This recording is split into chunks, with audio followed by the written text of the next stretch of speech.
পায়েস রান্না করছিল, তাই তোমার জন্য নিয়ে আসলাম। মায়ের যা কীর্তি কালা, কয়েকদিন পর পর খালি পাঠাইবো, কিন্তু নিজে আসবো না। এমন করে বলো না চাচি, তুমি নিজেও যাও না বাসায়। আয় ঘরে আয়। বাহ,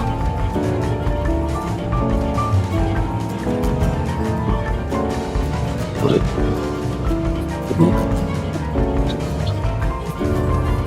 এই বাস, এই বাস।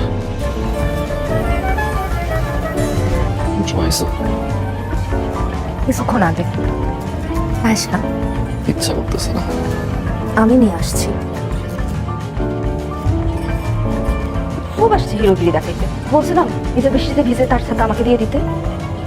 জ্বর আসছে, ভালো লাগতেছে না এখন। এত রাতে আসতে গেছো কেন? আমার ইচ্ছা। আপনার কোনো সমস্যা? খেয়াল রাখছি কিন্তু দোষ। খুব আসছে আমার খেয়াল রাখতে। আমি আপনাকে বলছি আমার খেয়াল রাখতে, কিছু বলতে পারে না, আবার খুব বড় করে একটা খেয়াল রাখতে। শোনেন, যেদিন নিজে থেকে বলতে পারবে সেদিন এসব খেয়াল রাখার কথা বললাম। আজকে আমি আসি। সাবধানে যাও। আপনি আসবেন না? উঠেন, আমাকে গেট পর্যন্ত আগায় দিবেন। খম্বা হয়েছে।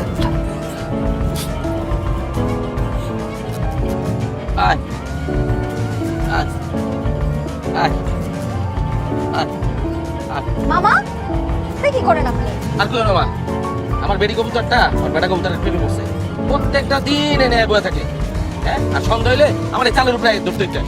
শুধু কি বেটি কবুতরে বেটা কবুতরের প্রেমে পড়ছে, নাকি বেটা কবুতরের ভিতরেও প্রেমটা আছে? তো কই জানি না, আচ্ছা বাড়িতে লই লই তারপরে জিগামু। দেখ, দুজনের মধ্যে প্রেমটা হইলে আমারে জানায়।